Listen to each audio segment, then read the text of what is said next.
Hi everyone and welcome to this Business Forum Group webinar, 3 Ways to Succeed in the Future of Work, organized by Nordic Business Forum. My name is Salla Seppä and I will be the host of this webinar. We are so excited to get back to the physical events this September. But before that, we are really excited to actually run a series of webinars on a range of leadership topics, and today will be one of them. So today the topic will be future of work and how you as a leader can ensure your company and your team will be able to succeed moving forward. Let's look at the agenda. In the first session, we are going to hear from Vesa Sironen, CEO of GAPS. He will be talking about how Work 4.0 is very much about the people that guide the immense scalable force of automation and robotization. Secondly, we are going to hear from Terence Mauri, the founder of Hack Future Lab, a global management think tank. He's also entrepreneur mentor in residence at MIT. Terence speaks at organizations around the world, helping leaders to turn uncertainty into action. Finally, we'll reflect on the learnings of today and dive deeper into how we can do this in practice. In other words, so much to look forward to. Thanks for being with us. And you can participate too, and we'd love you to participate. If you're watching from NB Forum website, you have a chat and a Q&A tab on your right side if you exit full screen mode. During Terence's session, you will be able to ask him questions in the Q&A tab and also chat with the other participants throughout this webinar. If you're watching on YouTube you can and want to interact, you can do that. Click the link below the video and it will lead you to the webinar on nbforum.com. Let's get started utilizing the chat right away. So, what do you see as the most important skill to have in order to succeed in the future of work? Could it be agility, or creativity, empathy, or maybe something else? Please write your comment there. And please also use this opportunity to share your learnings from this webinar so that also others, like your friends and colleagues, can learn. Today's hashtag is #NBForum. And at the end of today's session, we hope that you will have learned how to adapt your pace and mindset to the new world of work, when to unlearn the past in order to succeed in the future, and how to plan and facilitate to be ready for the new opportunities. And now we'll get started with Vesa Sironen from GAPS, the CEO of GAPS.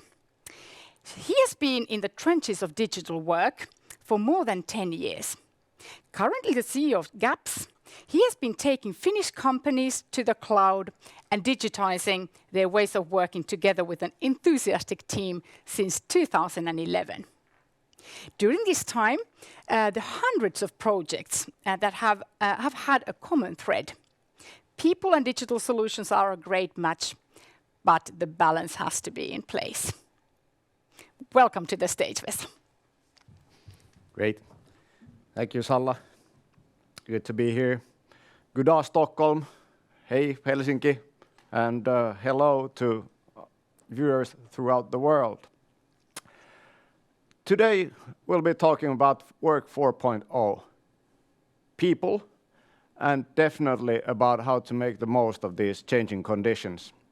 And I do realize that I'm the only person standing between you and Terence Mauri, so that's that, but for the next 10 minutes you're stuck with me. Here we go. This here is the global outlook for the changing conditions of work. And like William Gibson famously wrote, the future is already here, it's just not very evenly distributed. And obviously the future doesn't just come and distribute itself, but rather we are the people making that future and facilitating the change. And that's what the fourth revolution of work is all about. It's a joint effort by all of us who told to make this world a better place, by our diverse standards. And what it's not so definitely not flying cars, robots doing all the work by themselves, but rather it's the people, the humans, us, kind of making the choices behind the code, what the machines, what the programs do. And even with these changes, we will remain in the spotlight, but we must take everything and make use of these modern working life tools and standards and methods that have been put at our disposal.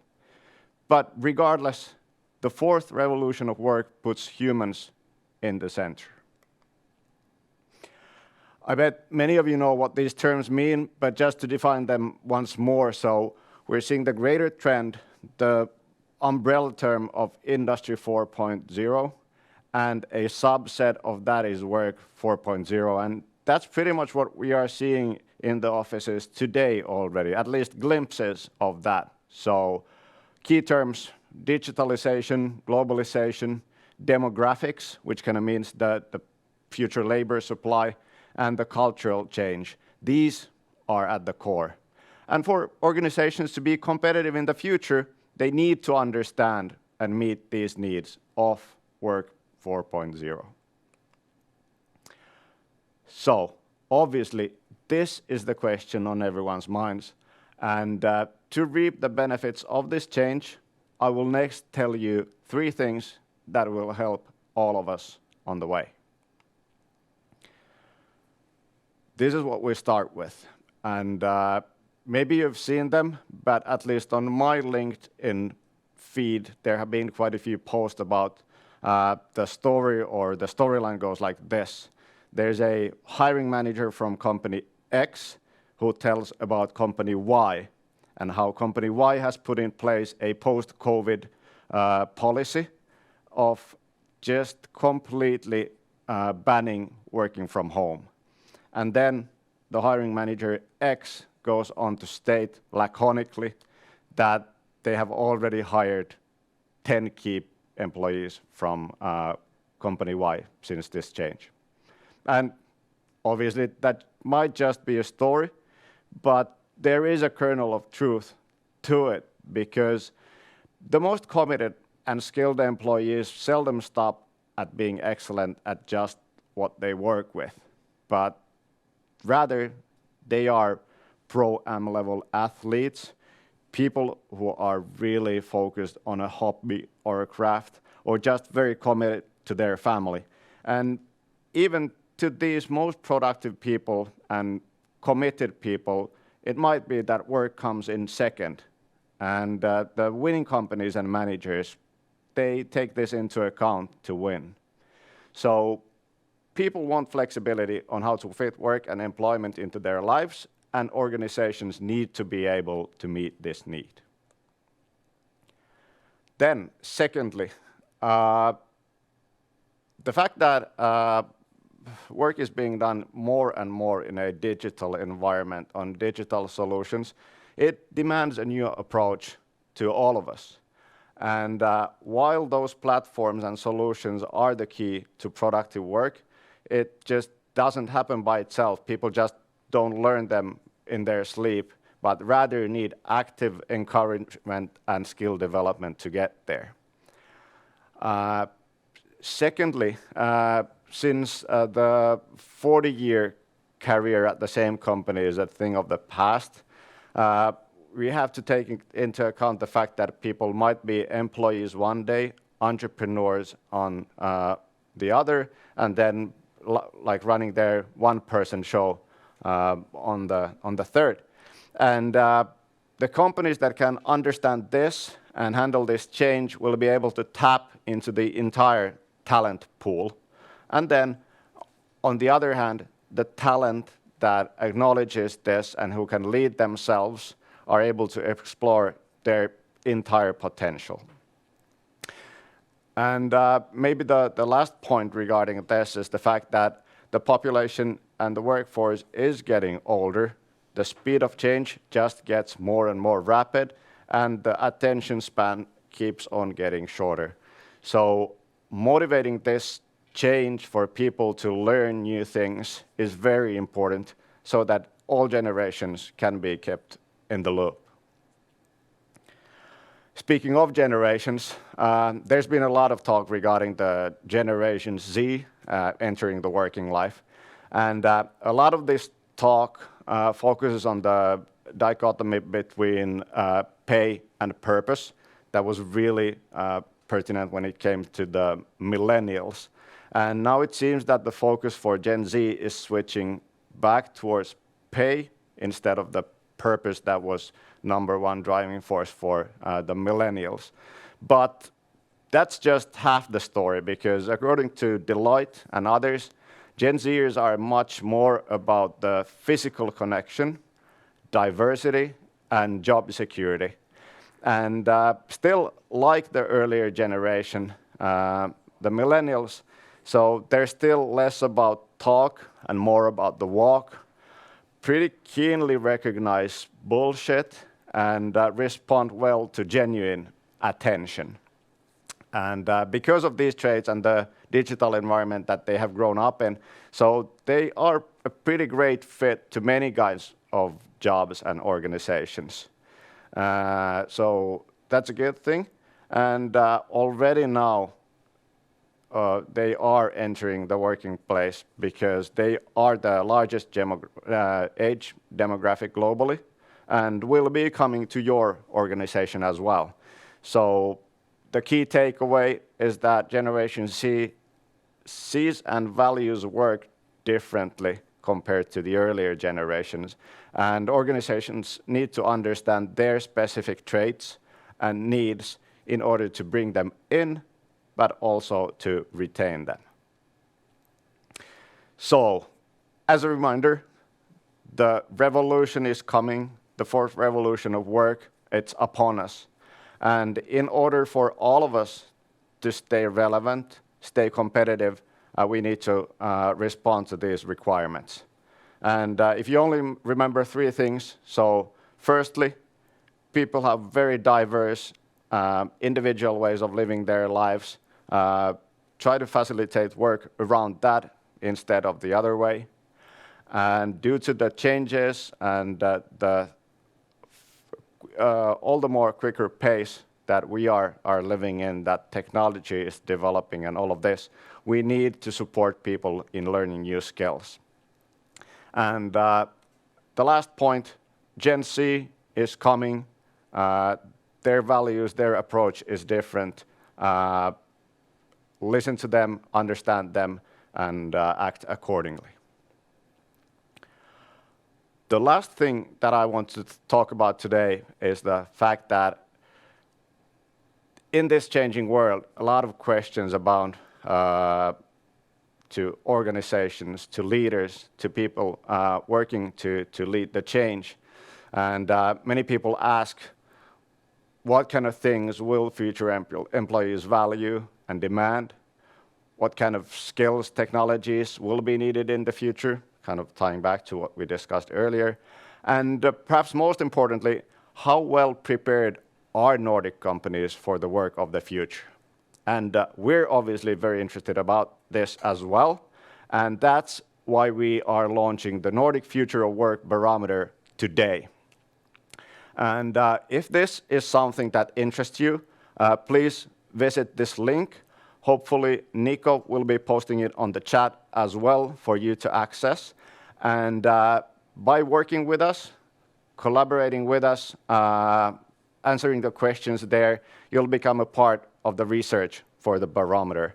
And that way, you will be among the first to get the finalized results when they are ready later this spring. These are the things that I wanted to talk to you about today. I'm very happy that you were with us. Salla, what's next? Thank you, Vesa. Great insights, and I also look forward to having you back a bit later in the webinar. So thanks so much. Thank you. Thanks, Vesa. Thanks all. And now it would be great actually to go back and see the results from the question we asked before, and see what sort of skills did you see as the most important for the future of work. And here they are. Wow, very interesting. So lots of kind of support for many of those skills, but empathy comes on top with almost 40% of the votes here. So very interesting, and I also could not agree with you more who voted that empathy is the skill. It is a very important skill in the future. I fully agree. And now it's time to move on to Terence Mauri's session, where we are going to learn about the 3 ways to succeed in the future of work. Terence helps organizations around the world to turn, indeed, uncertainty into action, as said before. His latest book, The 3D Leader, has been described as a game changer for leaders to navigate the future of work, talent, and leadership. Remember, this session is live, so you can ask questions from Terence, and we'll take them later then. So ask them in the Q&A tab. And we are delighted to have here with us live Terence Mauri. Welcome. Hi, Sala. How are you? I'm good. Very nice to see you. And Good to see indeed, you. the screen is yours. Thank you so much, Sala, for the warm welcome. Greetings, everybody from New York.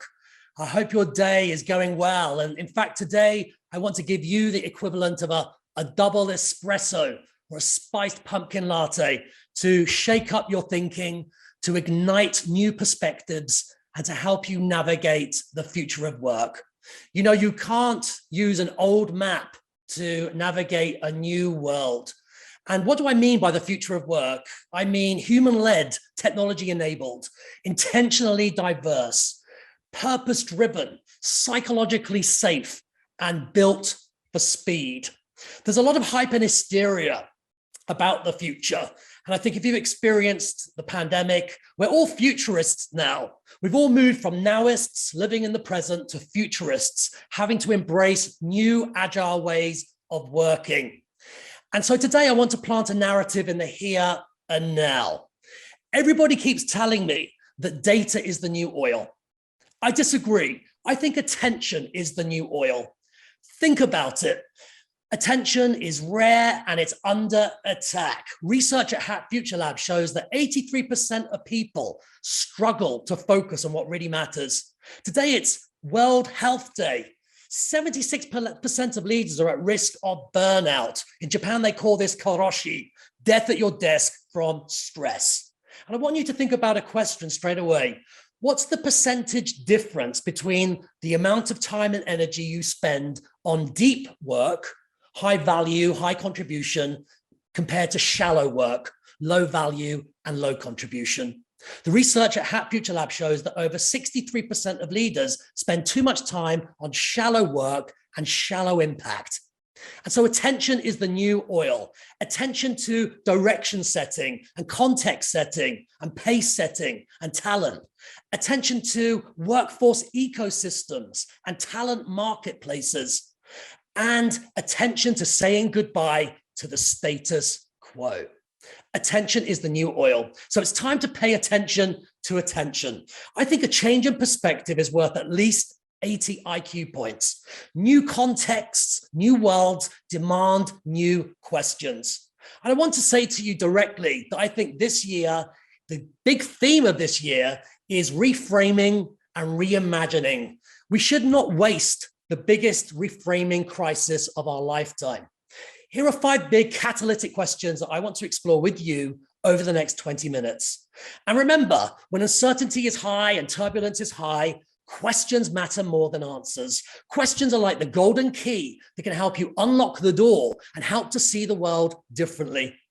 Question number 1, how do you unlock the path to reimagination? Remember, everything starts as an act of imagination, but to sustain vitality, for the long term, that requires reimagination. And I define reimagination as the curiosity to learn and the courage to unlearn. Learning helps you evolve. Unlearning helps you keep up as the world evolves. Number two is, what are the new mindsets and mental maps and models and assumptions and risks for this journey? Number three, how do you prepare for the future of work and the future of leadership when today is the slowest it will ever be in your lifetime? Depending on your personality type, that's either exciting or terrifying. Question number four, it's a big question. We often talk about learning and adding complexity and adding bureaucracy. In fact, I call this BMI, not body mass index, bureaucratic mass index. And we're drowning in data and we're drowning in information. So what do you need to say no to or rethink or unlearn to go 10x wiser, healthier, or more inclusive? Finally, it's a big question for you to think about today. What are the stretch conversations and bold initiatives you can initiate today to move the dial and get started on this journey of reimagination? So questions are the answer. What's the boldest question you will ask this year, or the bravest question your team will ask? Everybody's talking about the future, but the future has already happened.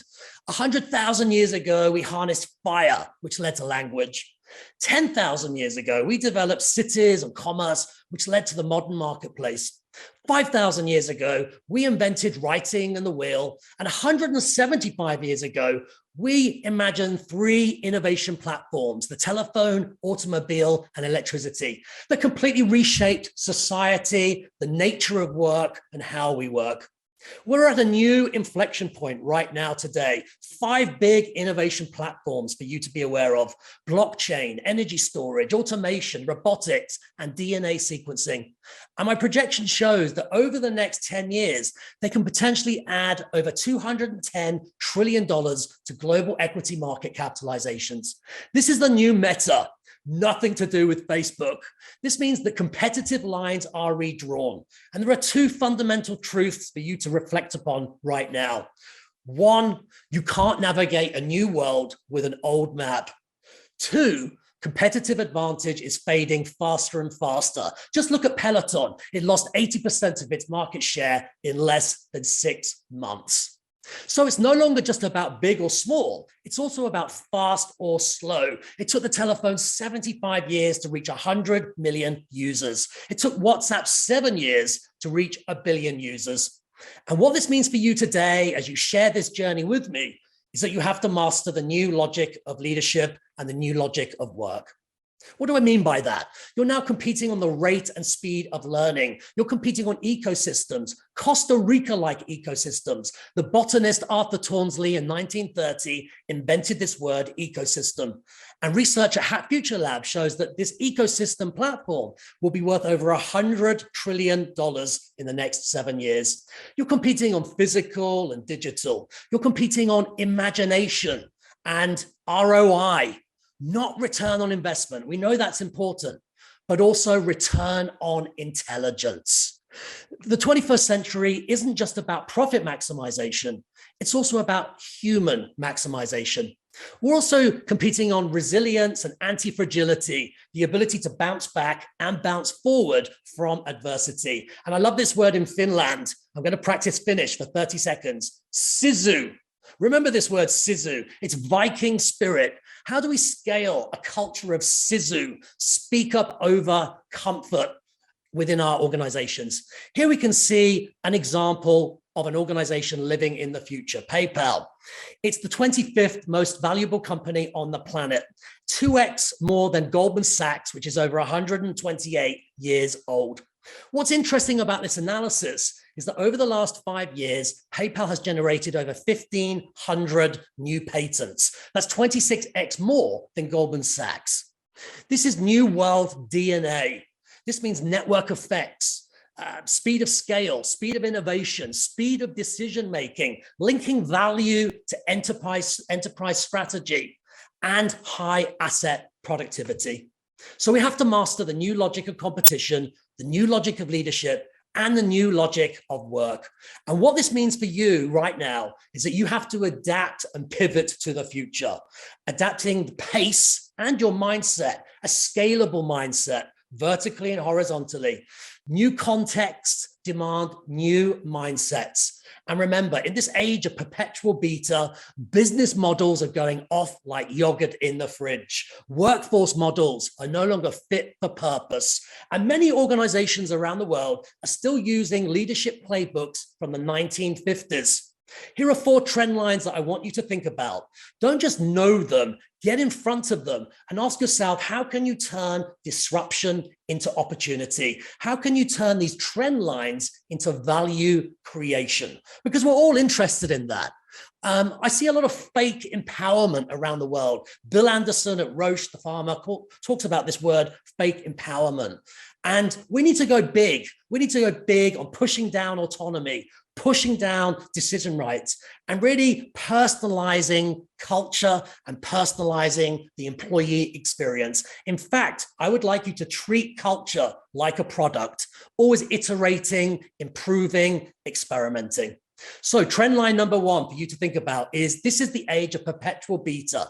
Learning, unlearning, and relearning. Over $6.5 trillion will be spent on transformation projects over the next 3 years. So what is your workforce strategy? What are you doing to work alongside machines? By 2028, 50% of jobs will be automated, and even job titles are being disrupted. Recently, I've come across Innovation Sherpa, director of disruption, who confessed to me he was as popular as a funeral director. Distraction prevention coach. Number 2 is ethical impact. Larry Fink at BlackRock says that climate investment is climate risk. So social change, net zero futures, sustainability, operating and thriving in a click economy, clean, lean, inclusive, and circular. Trend line number 3, and it's a big one. We need to win the race to reskill. The war for talent is over. Talent won. So what is your strategy for scaling workforce ecosystems, workforce agility, hiring agility, and organizational agility? And also talent marketplaces. Research at Hat Future Lab shows that the number 1 reason why people leave the door is a lack of internal growth opportunity.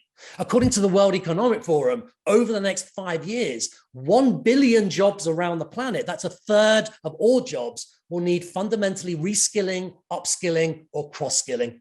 So here's a question for you to consider. What's your workforce strategy? What are you doing to outpace the forces of disruption, industry disruption, competitor disruption, or indeed business model disruption? Trend line number 4, and this might sound counterintuitive, but here it goes. We need to be masters at unlearning. And my thinking behind this is, as the world evolves faster and faster over the next 5 years, 170 zettabytes, that's more than thousands of times all the grains of sand on the planet.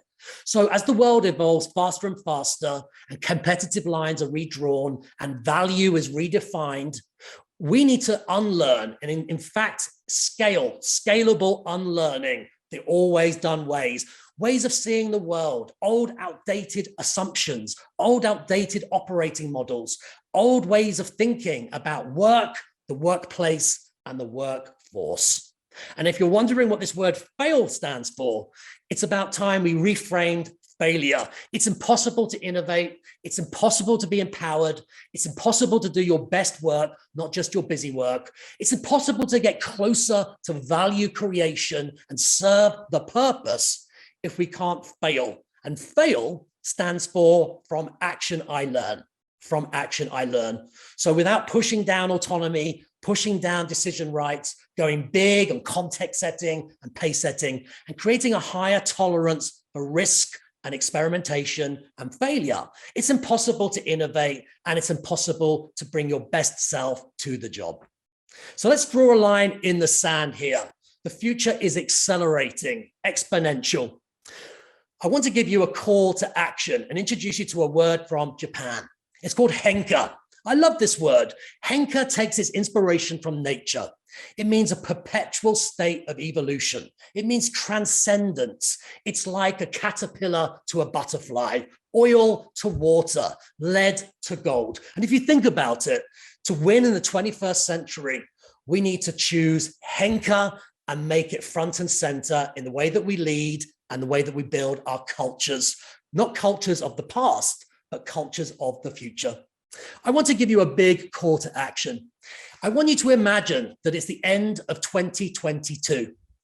And I want you to think about what will be your biggest success headline for the future of work for you, your team, and your organization.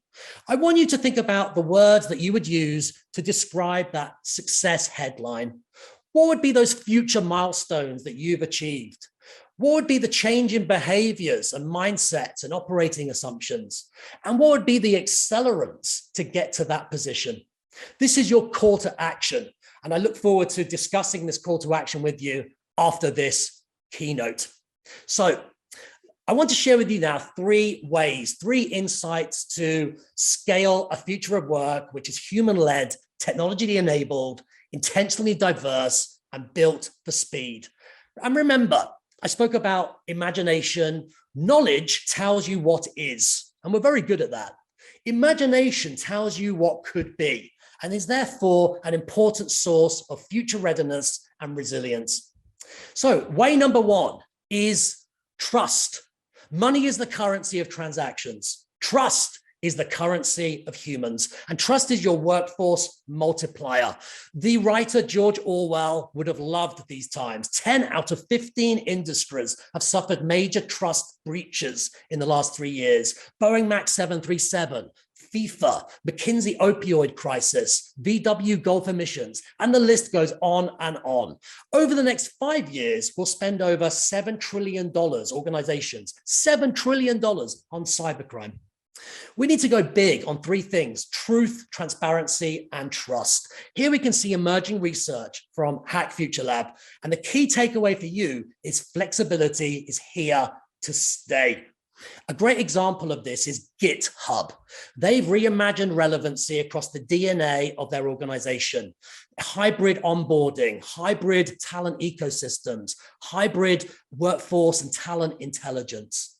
And so they treat their culture like a product, and they treat the personal employee experience constantly iterating, developing, and improving. Another example is we need to get ahead of well-being. 68% of people are at risk of burnout. We're tired. Zoom fatigue, meetings fatigue, collaboration fatigue. And this makes it very difficult to be productive or innovative. In fact, stress and innovation are like oil and water. Another interesting takeaway is number 5, shrinking of networks. And we need to think about scaling networks that are both deep and wide. Our operational networks seem to have strengthened over the last 2 years, and the pandemic and digitization has been an accelerant. However, those strategic networks, zeitgeist networks that are absolutely fundamental for reimagination and innovation and vitality have suffered. So takeaway number 1, are you exceeding, meeting, or falling behind on trust? Do you have ecosystems of trust and ecosystems of excellence? And you need to go big on 3 things: truth, transparency, and trust. And there are many sinners out there right now. I'm Catholic, so the word sinning is important. We've seen in the UK, P&O Ferries firing over 1,000 people in a pre-recorded Zoom call.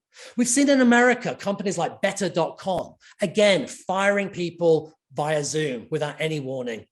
So we're suffering from Antonio Guterres, the UN Secretary General. He talks about a code red for humanity. I think we're suffering from a code red for leadership. Takeaway number 2 then is you need to lead from the future, not the past. Research at Hack Future Lab has been identifying companies that have pivoted to the future, because for most companies, we're trapped in a present forward strategy. And what I mean by that is we extend the present way of seeing the world to the future. When the future arrives faster than ever before, we need to pivot to the future and work our way backwards. 2 points for you to think about here. One, always learning workforce. This is moving from a one thing workforce to an anything workforce, from a bureaucratic mindset to an iterative growth mindset, from bossed to unbossed, from talent hoarding to talent creation and talent enablement. And these are 4 good examples of organizations that are pivoting to the future. And we can see here, they all have 5 things in common. To give you the context behind this research, my team at Hack Future Lab looked at investor reports, looked at the level of digital obsession, but also obsession with elevating what makes us human. And there were 5 big insights that you can benchmark yourself against. 1, human-led, technology-enabled, augmented futures, automating and elevating all of that routine, low-value, shallow work that makes us less human. Number 2, lightning speed behaviors. Number 3, scaling the culture and the employee experience like a product, continuous iteration. Number 4, investor expectations of future growth. And the key metric here is the ability to outpace the cost of capital over the next 10 to 15 years. And finally, rethinking capability stacks around value creation, human maximization, and profit maximization. We've got Nike, for example, pivoting to Nikeland and the metaverse. We've got Pfizer, which is using a light speed activation 30-day challenge to start crushing bureaucracy and working at the speed of science. We have MasterCard. You may have seen MasterCard's recent advertisement where it's called Spotlight, and they position it as inclusivity at scale, inclusivity at scale. Over 2 billion people on the planet are partially sighted or blind, and MasterCard, a new mandate is to really scale inclusivity and voices and mindsets of difference. And then we have DBS. So 2 things to take away from this slide. 1, do you have an always learning workforce? This means pivoting to talent marketplaces, workforce ecosystems, and moving your talent closer to value creation. Number 2, optimize reality. Are you replatforming to the cloud? Are you taking advantage of automation, virtualization, and roboticization? And the final point, and it's a really important one, are you practicing human empathy at a very deep level? Takeaway number 3 then, and it's the final takeaway. We need to turn uncertainty into a tailwind for bold action and reimagination. I want to reject this false constraint that disruption just happens to us. Here we can see the story of DBS, Development Bank of Singapore. It's a story of steep learning curves, courage, sisu, and reimagination. 10 years ago, the CEO, Piyush Gupta, got into a cab in Singapore and said, "Take me to DBS, Development Bank of Singapore." And the cab driver looked at him and laughed. He said, "You mean damn bloody slow."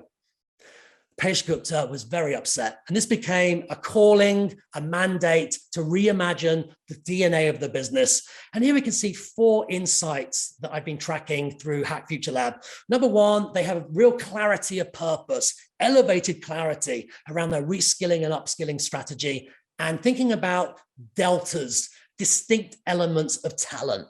4 for you to think about: digital dexterity, so digital dexterity, interpersonal skills, self-leadership, and cognitive capacity. These are 4 future of work skills that you need to be scaling across your enterprise. Number 2 is energy. We can't talk about change. We can't talk about reimagination. We can't talk about transformation without making sure that well-being is a priority. Number 3 is agility. This is one of these buzzwords. It's getting overused. What it means in practical terms is speed to decision-making.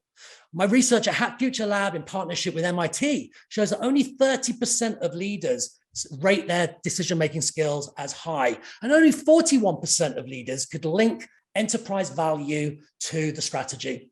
Finally, we need to democratize career development. And this is where the idea of a talent marketplace comes in. Remember, the number 1 reason why your talent leaves is a lack of internal growth opportunities.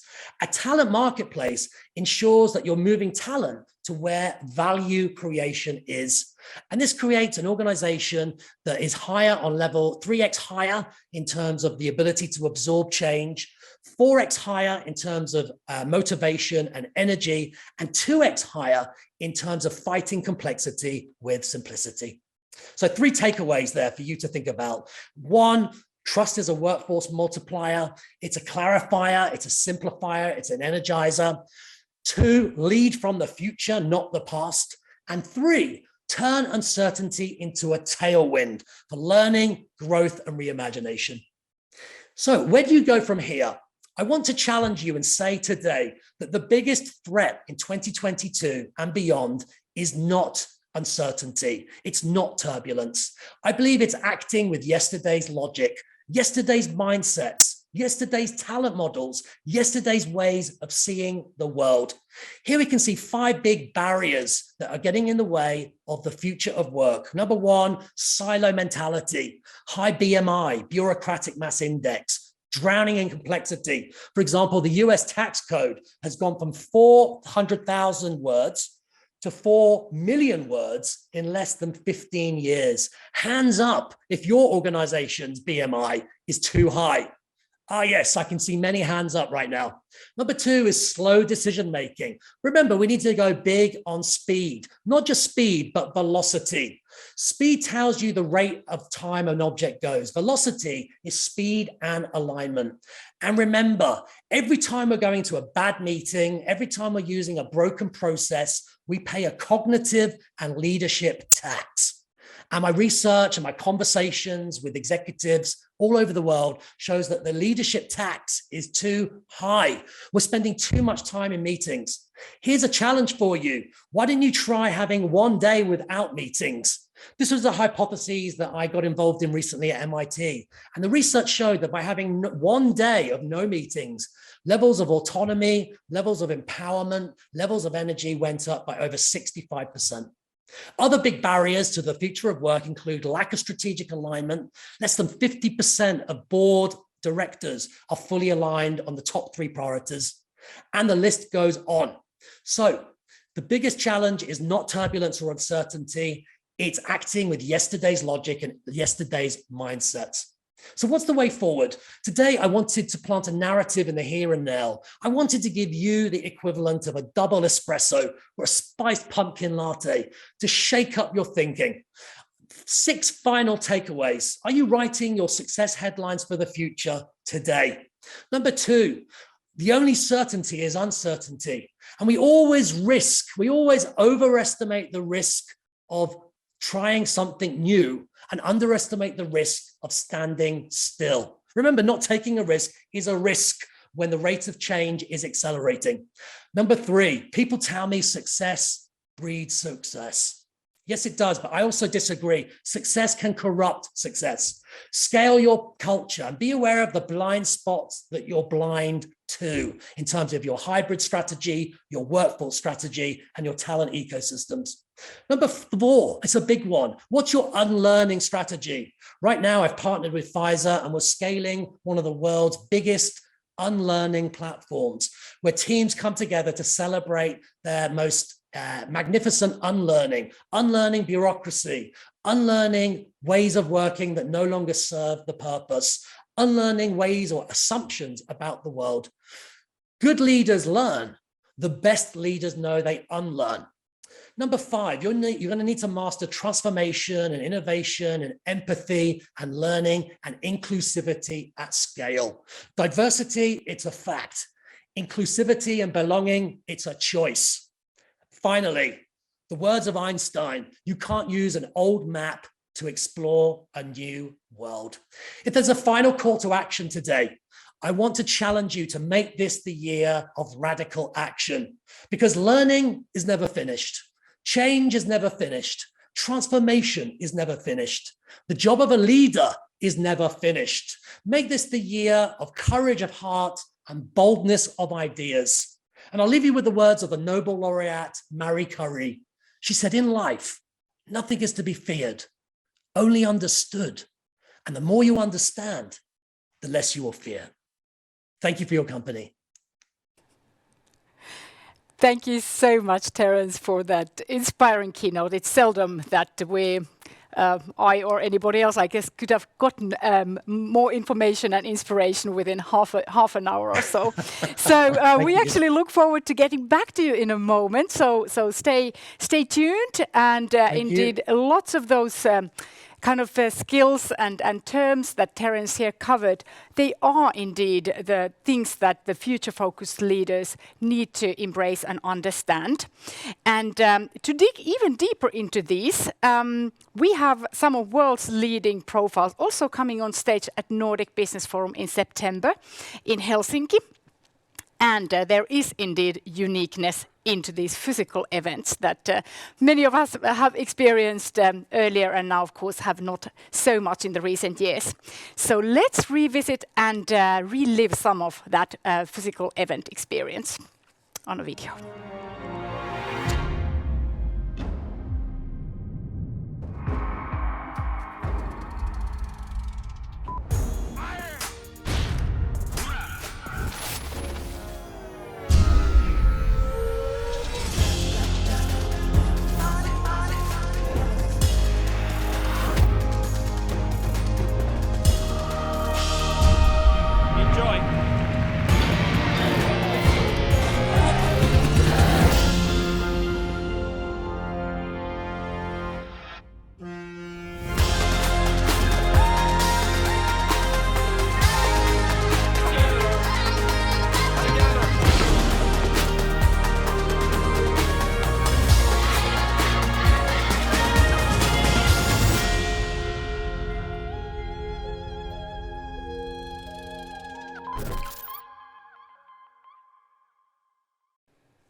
So this is what our events are about. This is also what you can become a part of in Helsinki in September.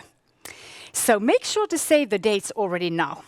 And if you would like to get a ticket right away, and that is actually a very good idea because the ticket prices increase tomorrow, you can click on the banner on the screen below now, or also the link on the chat. And if you would like to hear some more information about the event, you could also just type your name and your email address to the chat, and we will make sure to reach out to you. So now it's time to jump back to the moderated session and your questions to Terence Mauri. Hello there. Hi there, Sala. So now I think we have an exciting opportunity to ask some questions from you. And indeed, everybody, if you still have a question in mind, don't be shy to ask it. We can still take it here.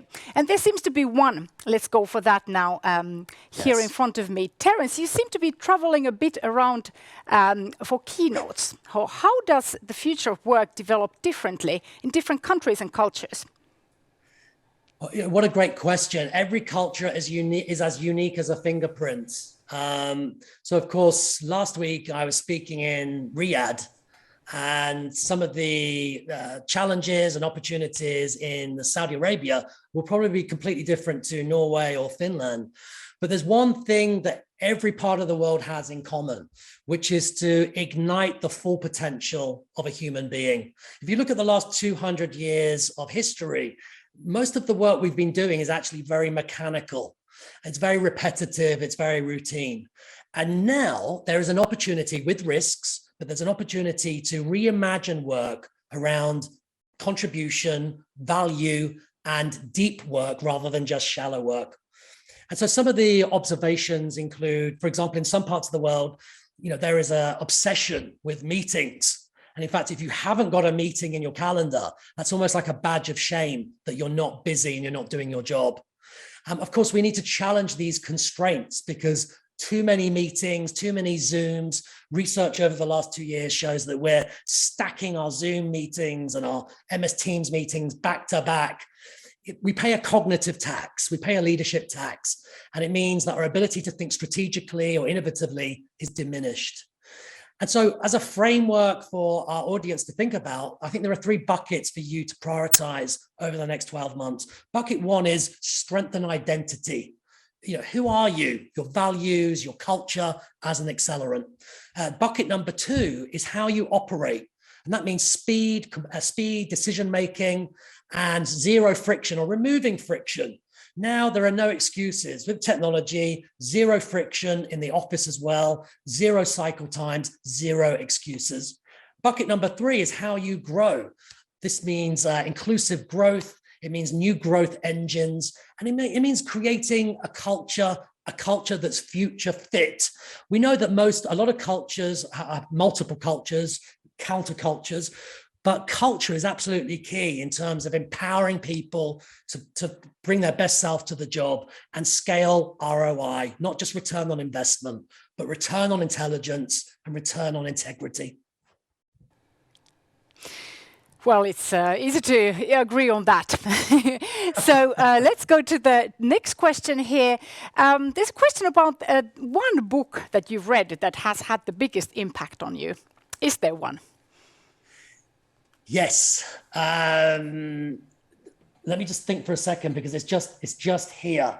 So it's Fearless Organizations by Amy. My mind's gone blank, but Fearless Organizations.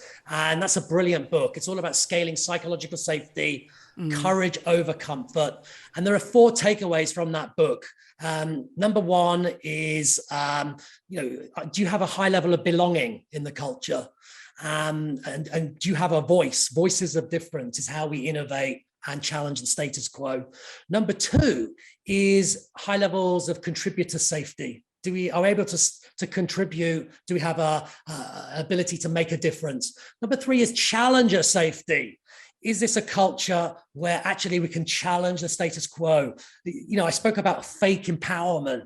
A lot of leaders talk about empowerment, but then you look at the ground level and you look at the reality, and it's fake empowerment. And the final type of sort of psychological safety was this ability to bring your authentic self. So inclusion, safety. So Amy Edmondson is the author. Fearless Organizations is the book. And that would be my number 1 recommendation for our listeners and audience today. And it's great because she will also actually be at our event. That's why I mentioned that. So we will have a chance to hear from her as well, and indeed anybody who joins us in September. Fantastic answer. Thank you for that inspiration. There's also a question about the current political global atmosphere and taking that into account. So do you see that we will see globalization or protectionism when companies plan their future? And how does this affect the skills we need? Massively. The economist Nouriel Roubini talks about the 10 Ds of disruption. I won't go through every one, but they include deficit, depression, deglobalization, and digitization. There's a whole list there, but yes, deglobalization and a more protectionist, a trend towards more protectionism. We can see that. We can see the reframing of political power bases around the world. We can also see the dangers of a strong inflationary environment, higher interest rates, the cost of living. All of this is going to impact people, individual people, in terms of the cost of living crisis, the energy crisis, the supply chain crisis.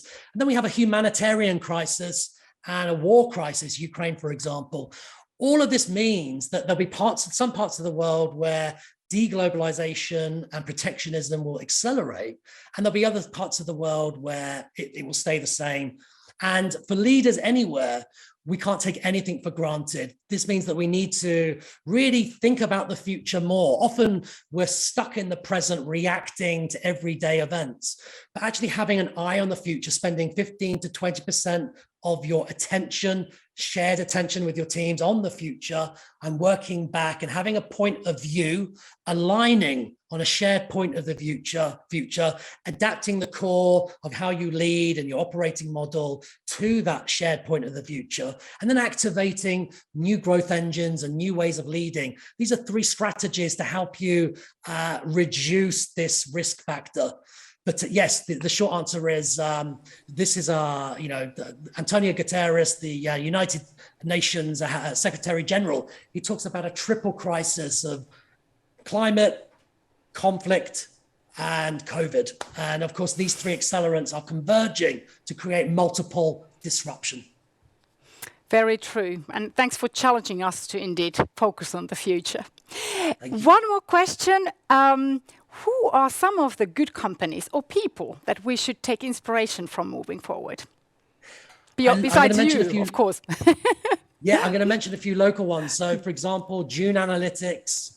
Over the last 2 years, Norway, for example, has created 6 unicorns, including Gelato, nothing to do with ice cream. It's an on-print demand unicorn, and June Analytics. These are 2 companies worth checking out because they were born digital. They have a 100% hybrid strategy, and they're really leading the way in terms of this new workforce ecosystem mindset, talent marketplaces, and moving talent closer to value creation.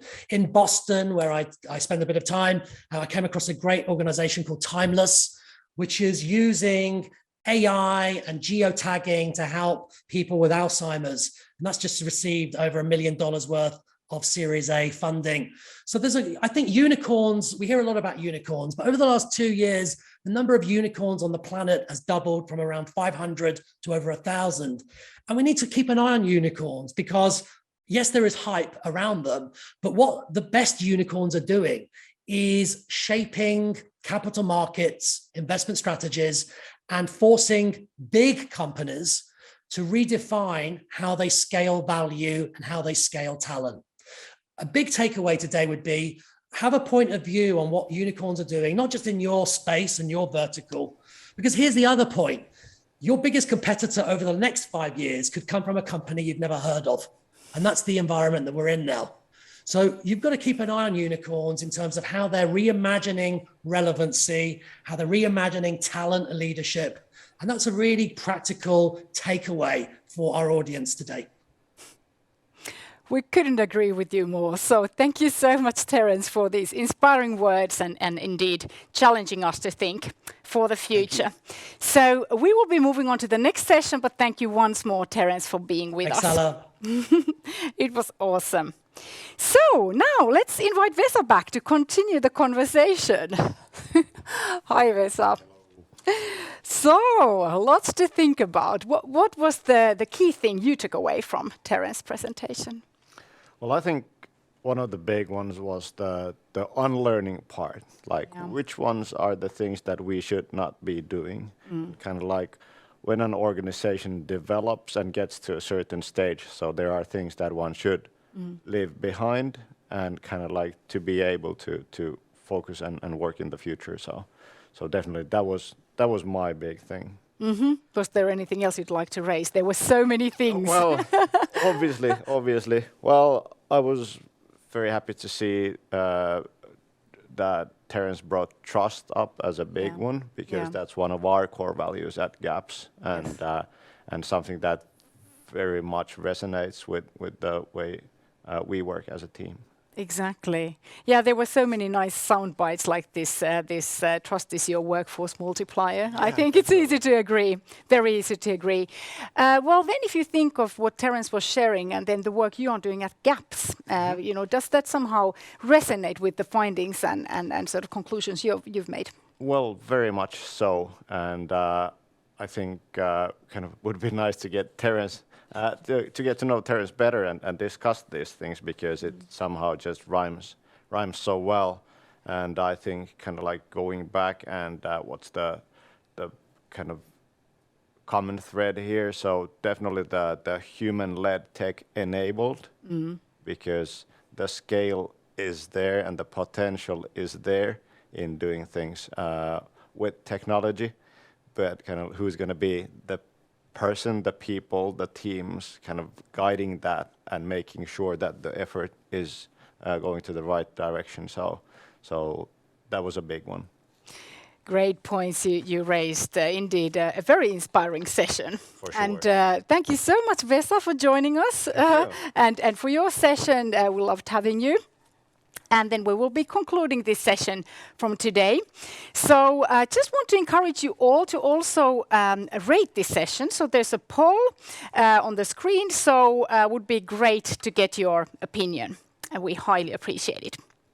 So thank you so much. And once more, Terence and Vesa as speakers, and also all of you who were watching us. And make sure to follow our channels for more info about our upcoming events and activities, and indeed take opportunity of those early bird prices for our September event if you haven't yet bought one. And indeed, we can't wait to see you in September. Take care.